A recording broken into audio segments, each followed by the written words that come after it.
사랑과 은혜가 많으신 하나님 아버지 감사합니다. 3일 동안도 저희들 건강 가운데 보호하여 주시고 오늘 이 시간 주님 앞에 나아가게 하심을 감사합니다.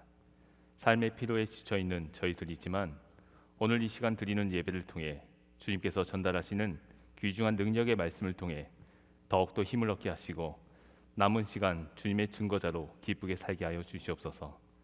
예수님의 이름으로 기도합니다. 아멘.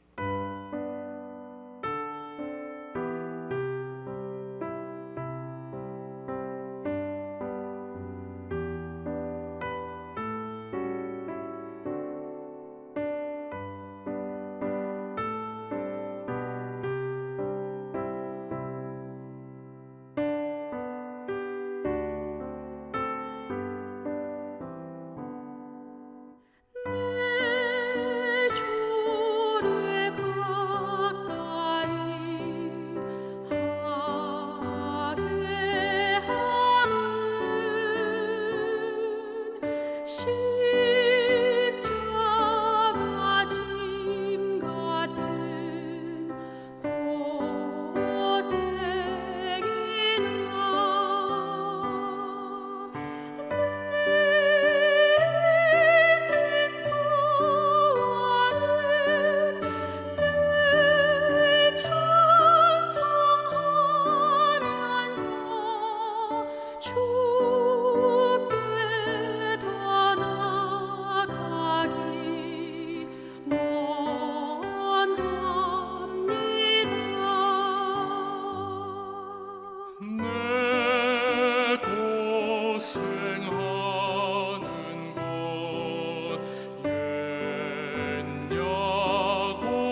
오늘 주시는 하나님의 말씀은 구약성경 창세기 28장 10절부터 22절까지입니다. 야곱이 브엘세바에서 떠나 하란으로 향하여 가더니 한 곳에 이르러는 해가 진지라. 거기서 유숙하려고 그곳에 한 돌을 가져다가 베개로 삼고 거기 누워 자더니 꿈에 본즉 사닥다리가 땅 위에 서 있는데 그 꼭대기가 하늘에 닿았고 또 본즉 하나님의 사자들이 그 위에서 오르락 내리락하고 또 본즉 여호와께서 그 위에 서서 이르시되 나는 여호와니 너희 조부 아브라함의 하나님이요 이삭의 하나님이라. 내가 누워 있는 땅을 내가 너와 내 자손에게 주리니 내 자손이 땅의 티끌같이 되어 내가 서쪽과 동쪽과 북쪽과 남쪽으로 퍼져 나갈지며 땅의 모든 족속이 너와 내 자손으로 말미암아 복을 받으리라. 내가 너와 함께 있어 내가 어디로 가든지 너를 지키며 너를 이끌어 이 땅으로 돌아오게 할지라. 내가 내게 허락한 것을 다 이루기까지 너를 떠나지 아니하리라 하신지라. 야곱이 잠이 깨어 이르되 여호와께서 과연 여기 계시거늘 내가 알지 못하였도다. 이에 두려워하여 이르되 두렵도다. 이곳이여 이것은 다름 아닌 하나님의 집이요 이는 하늘의 문이로다 하고 야곱이 아침에 일찍이 일어나 베개로 삼았던 돌을 가져다가 기둥으로 세우고 그 위에 기름을 붓고 그곳 이름을 베델이라 하였더라. 이 성의 옛 이름은 루스더라. 야곱이 서원하여 이르되 하나님이 나와 함께 계셔서 내가 가는 이 길에서 나를 지키시고 먹을 떡과 입을 옷을 주시며 내가 평안히 아버지 집으로 돌아가게 하시오면 아버지 여호와께서 나의 하나님이 되실 것이요 내가 기둥으로 세운 이 돌이 하나님의 집이 될 것이요 하나님께서 내게 주신 모든 것에서 10분의 1을 내가 반드시 하나님께 드리겠나이다 하였더라. 아멘.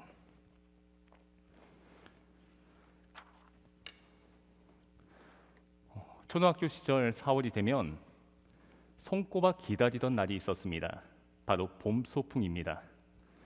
여러분은 초등학교 시절에 어디로 봄 소풍을 많이 다니셨습니까? 아마도 여기 계신 분들이 저마다 고향이 다르기 때문에 다양할 것이라 생각되는데요. 보통 초등학교 시절에 이 경우는 다르겠지만 가까운 산이나 언덕이나 들판으로 소풍을 갔던 기억이 있습니다.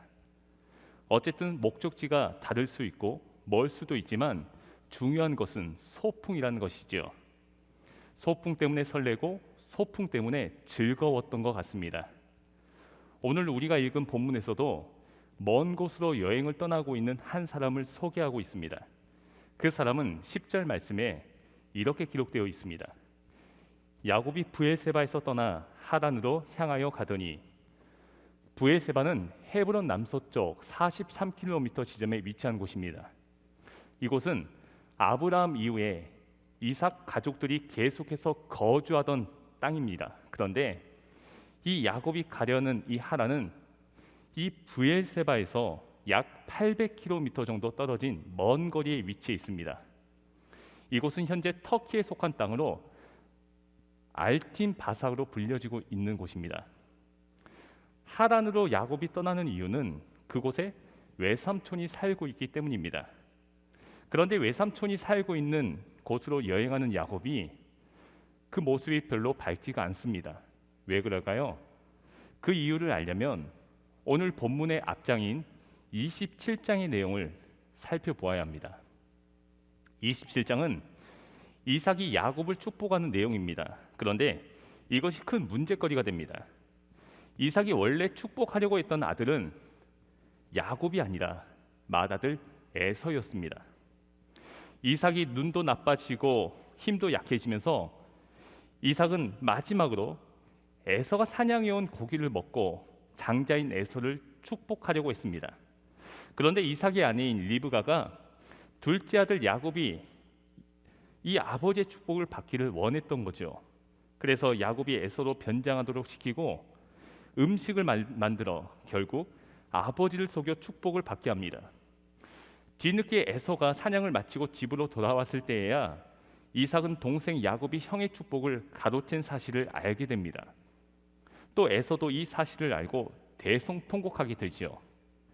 야곱에게 축복을 빼앗긴 에서는 아주 무서운 결심을 하게 됩니다. 내 아우 야곱을 죽일 것이다. 이 계획을 어머니 리브가가 알고서는 야곱에게 황급히 하란에 있는 외삼촌 집으로 떠날 것을 피신할 것을 지시합니다. 바로 이러한 상황에서 야곱은 자칫 형에게 죽을 수도 있기 때문에 뒤도 돌아보지 않고 야반 도주를 하고 있는 것입니다. 따라서 하란으로 향하는 야곱의 여행은 어릴 적 소풍에서 느낄 수 있는 설레임과 흥분이 가득한 그런 여행이 아니라 긴장과 두려움 속에서 떠나는 외로운 여행인 것입니다. 여러분, 아무리 길이 험하고 멀어도 그 길이 전혀 멀거나 힘들지 않게 느껴질 수가 있습니다. 어떤 경우입니까? 내가 정말 좋아하는 사람과 또 내가 정말 사랑하는 그 누군가와 함께 그 길을 동행할 때입니다. 누군가 함께 동행해주고 함께 벗이 되어 걷는다면 멀고 험한 길도 외롭지 않게 걸어갈 수 있는 것입니다. 그런데 지금 야곱은 철저히 홀로 먼 여행을 떠나고 있습니다. 그가 가야 하는 거리는 800km나 되는 거리로 한 번도 가보지 않은 낯선 길입니다. 그의 마음에는 혹시 형이 자신을 쫓아와서 죽이지는 않을까 하는 긴장과 두려움이 있습니다. 이러한 현실도 참으로 버거운데 더 큰 어려움이 찾아옵니다. 바로 해가 지면서 사방이 어둠이 깔리기 시작한 거죠. 해가 지고 사방이 어두워지면서 야곱에게는 어쩌면 더욱더 큰 어려움이 발생할 수 있었습니다. 왜냐하면 사람은 본능적으로 이 주변이 어두우면 더욱더 큰 두려움에 사로잡히게 되어 있습니다. 뿐만 아니라 당시에는 이 맹수가 쉽게 출몰했던 시대였기 때문에 밤에 맹수의 위협을 받을 수도 있었습니다. 또한 도적들에게 만약에 발각된다면 이 야곱은 가진 거 모두 다 탈탈 털리고 꼼짝없이 죽는 것입니다.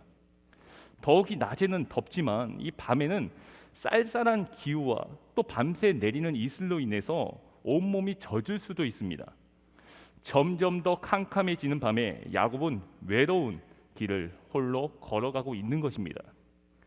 혹시 오늘 수요 기도회를 드리는 여러분들 중에 이 야곱과 같은 심정으로 예배 드리는 분이 계십니까? 캄캄하고 어두운 밤에 어느 누구도 동행하지 않고 홀로 외롭게 길을 걸어가는 그 느낌 말입니다. 전에 한 라디오 방송에서 한 여자 성도님의 눈물겨운 사연을 들을 수 있었습니다. 이 성도님에게는 아들이 있는데 희귀병을 앓고 있었습니다. 그 병의 종류가 이 정부로부터 어떠한 혜택도 받을 수 없는 그런 병이었기에 물질적인 부담이 너무나도 큰 것입니다.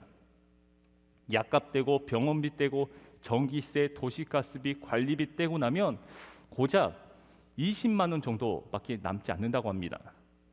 이러한 생활이 나아지진 않고 매번 반복되다 보니까 서서히 지치기 시작하고 어떤 때는 모든 희망을 그냥 놓아버리고 싶은 그런 충동이 일어날 때도 있었다고 합니다.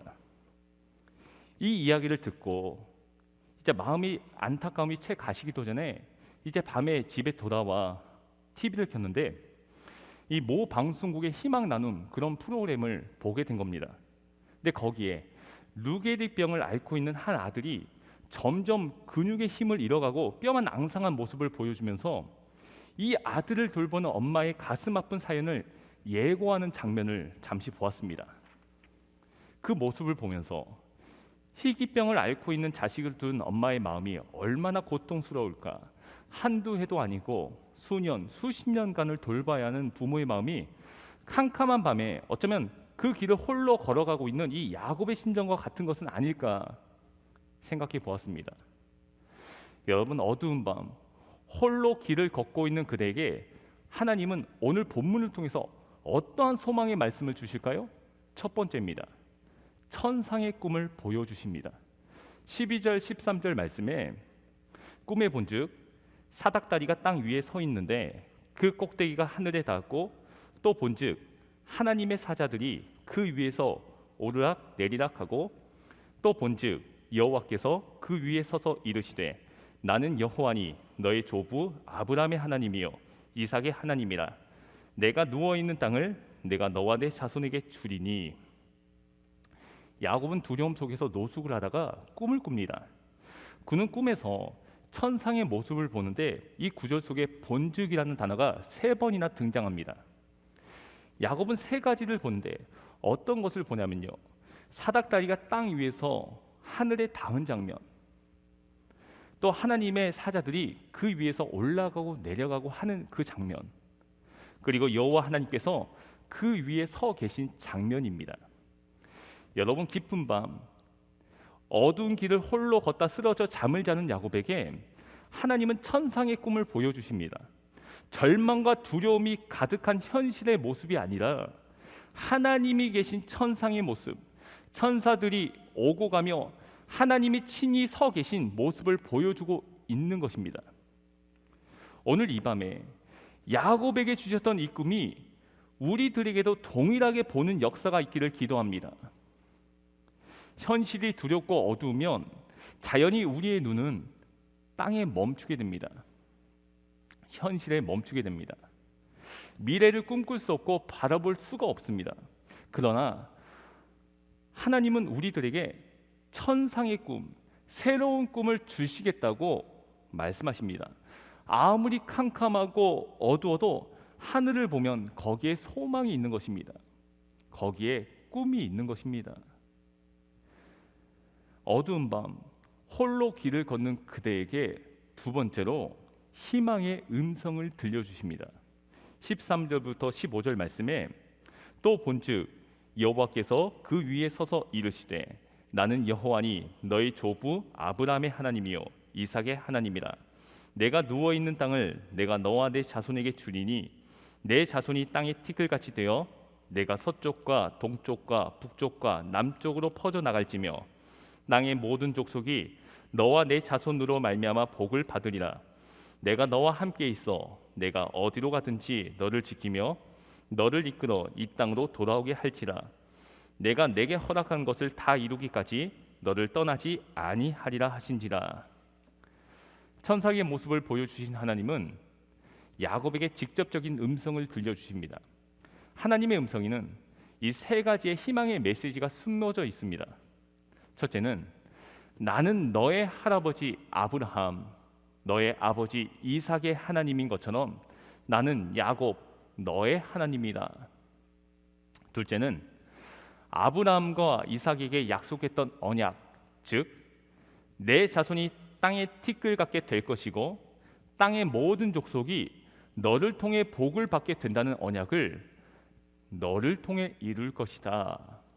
3번째는 내가 너와 함께 동행해 줄 것이며 내가 어디로 가든지 함께하고 모든 위험으로부터 너를 지키며 반드시 고향으로 돌아오게 할 것이다.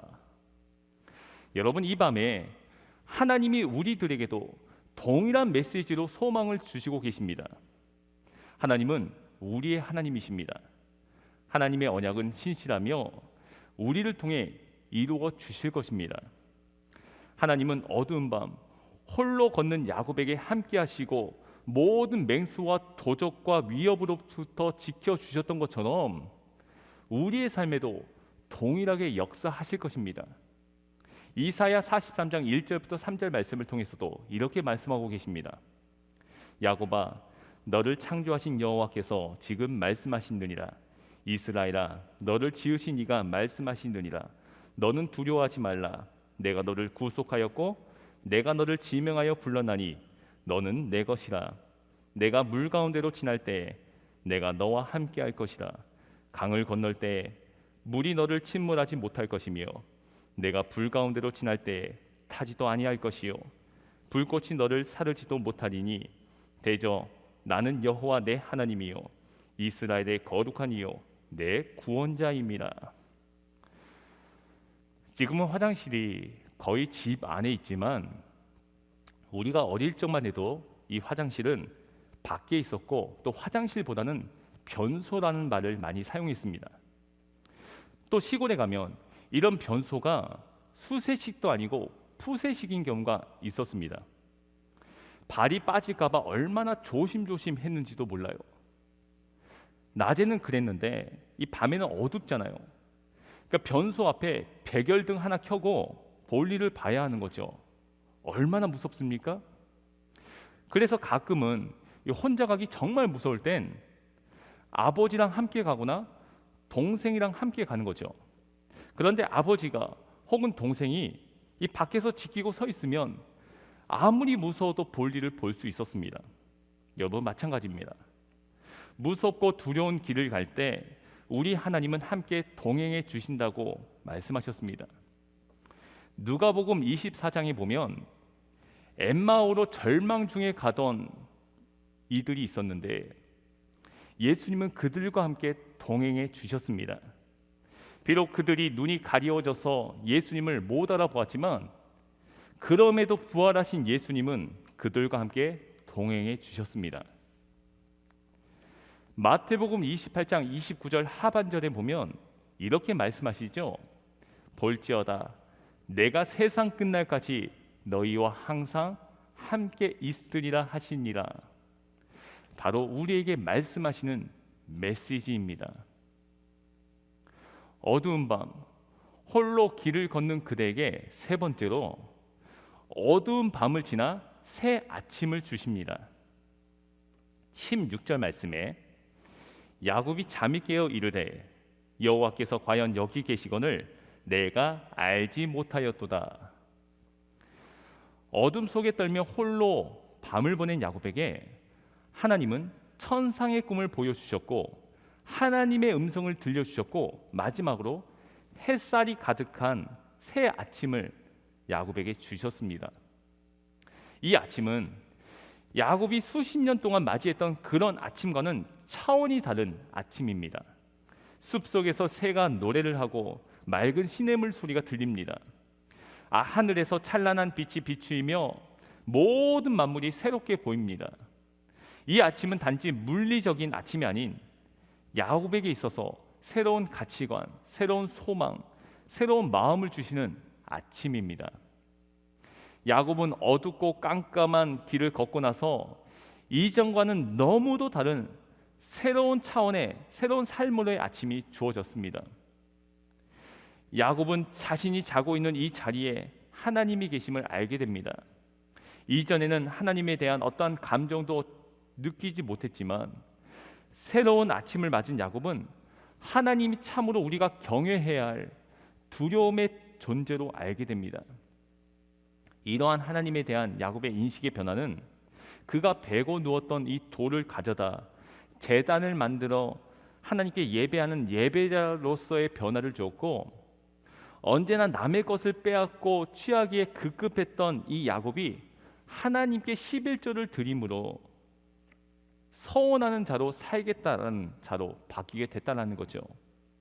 여러분 분명히 야곱이 맞이하는 이 아침은 이전의 아침과는 전혀 다른 아침입니다. 하나님을 새롭게 발견하고 하나님과 새로운 관계가 생성되는 거듭남의 자리인 것입니다.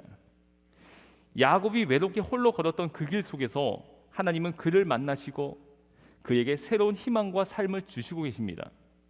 그렇기 때문에 여러분들이 어두운 밤 홀로 걷는 그 길이 야곱처럼 하나님을 새롭게 만나게 되는 축복의 장이 될 것입니다.